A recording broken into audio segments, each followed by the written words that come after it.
Pernahkah kalian bertanya, kenapa Tuhan menciptakan penderitaan, seperti kemiskinan dan ketidakadilan? Jadi guys, ini adalah video realita sosial part 3. Supaya kalian nyambung dengan pembahasannya, lebih baik kalian tonton dulu video part 1 dan part 2-nya. Setelah membahas realita sosial tentang persepsi dan emosi di video sebelumnya, kali ini kita akan membedah realita sosial dari sudut pandang rasionalitas murni. Jadi sementara, kesampingkan dulu perasaan dan persepsi kalian, seperti penilaian moral tentang baik atau jahat. Nah, kembali ke pertanyaan tadi, kenapa Tuhan menciptakan penderitaan seperti kemiskinan dan ketidakadilan? Sebelumnya sudah dibahas bahwa realita sosial adalah realita yang diciptakan oleh kesepakatan manusia. Contohnya uang dan hukum. Jadi kalau kalian pikir lagi pertanyaan itu secara rasional, berarti kemiskinan dan ketidakadilan bukan Tuhan yang menciptakannya, tapi manusia itu sendiri. Lalu kenapa manusia menciptakan penderitaan bagi mereka sendiri? Salah satu penyebabnya adalah uang.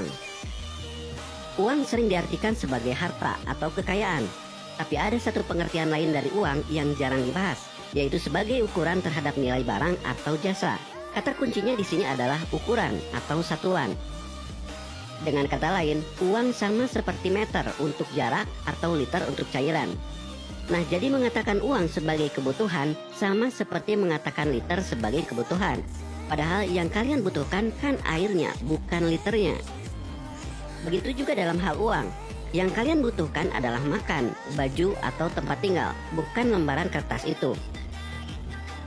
Sama seperti sains yang butuh meter dan liter, hidup kalian juga butuh uang sebagai alat ukur.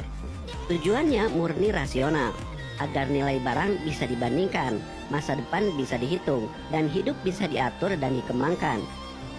Tanpa satuan uang, realita ini bisa kacau balau karena manusia tidak punya standar nilai yang sama. You can't manage what you don't measure. So that organizations that are committed to improving don't know where to begin unless there are metrics that help provide some guidance, help them understand what are the important things for them to do. Tapi disinilah jebakan rasionalitasnya. Saking terobsesinya dengan satuan ini, manusia melupakan besarannya.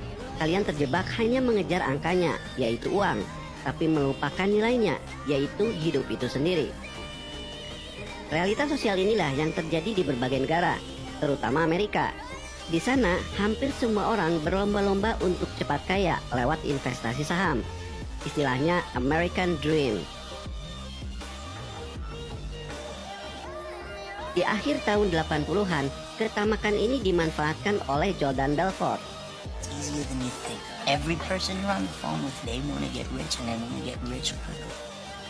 Film berjudul Wolf of Wall Street ini menggambarkan bagaimana seseorang bisa kaya raya dengan memanfaatkan kurangnya penegakan hukum di pasar saham. Belfort menemukan celah informasi di saham-saham perusahaan kecil, karena di zaman itu saham jenis ini masih berupa lembaran dan tidak digital. Jadi penegakan hukumnya pun masih sangat lemah. Yeah, computers. No, we don't even need computers here. We just trade right off the pink sheets here. Yeah, the penny stocks. You know, companies that can't get listed on NASDAQ, they don't have enough capital. Their shares trade here. Is this stuff regulated, or are you guys, what are you doing here? Sort of. Komisi yang biasanya hanya 1% untuk perusahaan besar, tapi untuk saham ini komisinya bisa 50%. Tentu ini membuatnya tergiur. So if I sell a stock at $10,000, my commission is $5,000. Skema kejahatan yang dia lakukan biasa disebut pump and dump atau dipompa lalu dibuang. Jadi pertama, mereka akan menawarkan saham-saham perusahaan besar dari pasar saham utama yang terkenal. Setelah calon korban percaya, barulah mereka menawarkan saham perusahaan kecil ini. First we pitch them Disney, AT&T, IBM, blue chip stocks exclusive. Companies these people know. Once we sucker them in, we unload the dog shit, the pink sheets, the penny stocks, where we make the money. Dengan teknik marketing yang agresif, mereka membual tentang perusahaan kecil ini. Korban yang buta informasi tapi ingin cepat kaya, akhirnya membeli saham ini. Tahap inilah yang disebut pump atau dipompa. Karena sebelumnya secara diam-diam, rekan rahasia Belfort sudah memompa perusahaan kecil itu dengan membeli banyak saham mereka. Jadi kelihatannya sedang naik-naiknya dan harganya lebih tinggi, padahal sebenarnya tidak.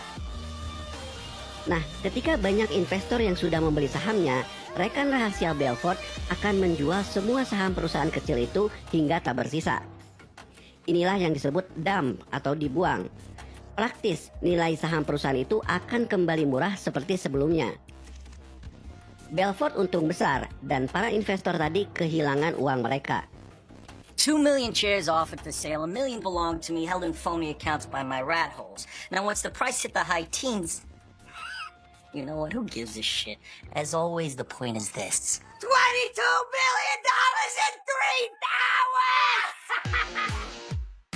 Kasus seperti ini memanfaatkan teori pilihan rasional yang ada di pikiran para investor, di mana di balik keuntungan besar selalu ada risiko yang besar. Bagi mereka, begitulah sifatnya investasi. Itulah sebabnya, walaupun banyak investor yang kehilangan uang, mereka cenderung tidak menuntut Belfort dan menerimanya begitu saja. Nah, dari kasus-kasus seperti inilah, teori pilihan rasional kemudian banyak dikritik dan dikembangkan menjadi Bounded Rationality Theory, atau teori rasional terbatas yang digagas oleh peraih Nobel Herbert Simon. Menurut teori ini, manusia bertindak rasional sesuai dengan informasi yang mereka punyai. Jadi, para investor sebenarnya tidak dibodohi oleh Belfort, tapi dijauhkan dari informasi yang sebenarnya tentang saham yang ditawarkan. And I want you to ram Steve Madden stock down your clients' throats till they fucking choke on it. Till they choke on it and they buy 100,000 shares. That's what I want you to do. Ini juga berlaku pada tindak kejahatan lain seperti penipuan dan korupsi. Contoh kasus kriminal yang memanfaatkan keterbatasan informasi banyak sekali, terutama pada pembuatan film Wolf of Wall Street ini.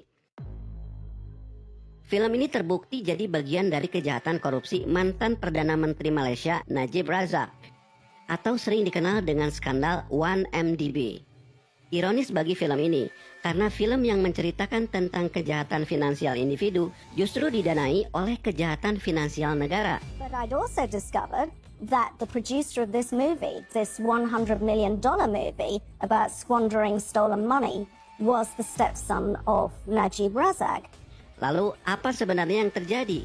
Bagaimana film bisa dijadikan kedok kejahatan korupsi? Sebelum membahasnya, kalian harus paham dulu bagaimana pola realitas sosial sebuah negara. Yang makan duit negara tak apa.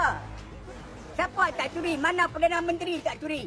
Bukan kita Malaysia saja. Amerika ke, India ke, lagi China ke, semua.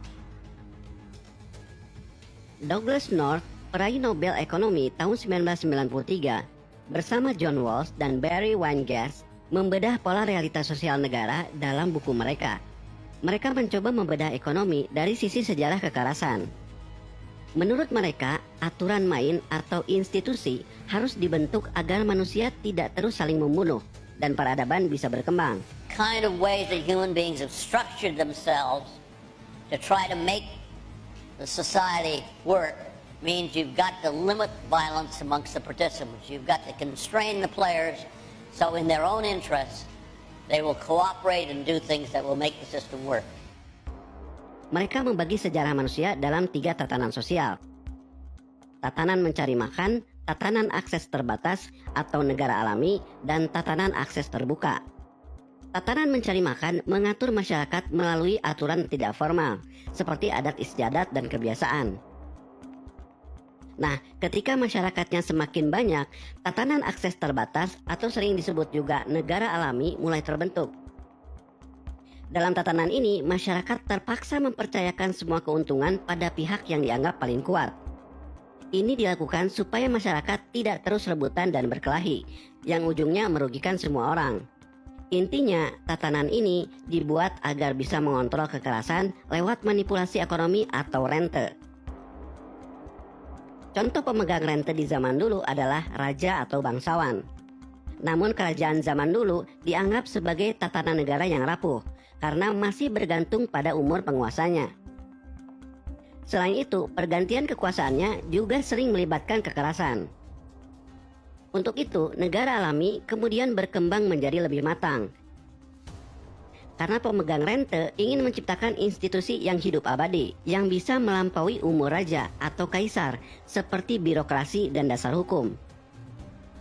Namun karena akses masih terbatas untuk kalangan elit, negara seperti ini seringkali punya masalah korupsi.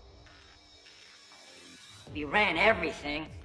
We paid off cops, we paid off lawyers, we paid off judges. Salah satu contohnya adalah kasus 1MDB di negara Malaysia. Rente dilakukan dengan pembatasan akses informasi dan penyalahgunaan kekuasaan.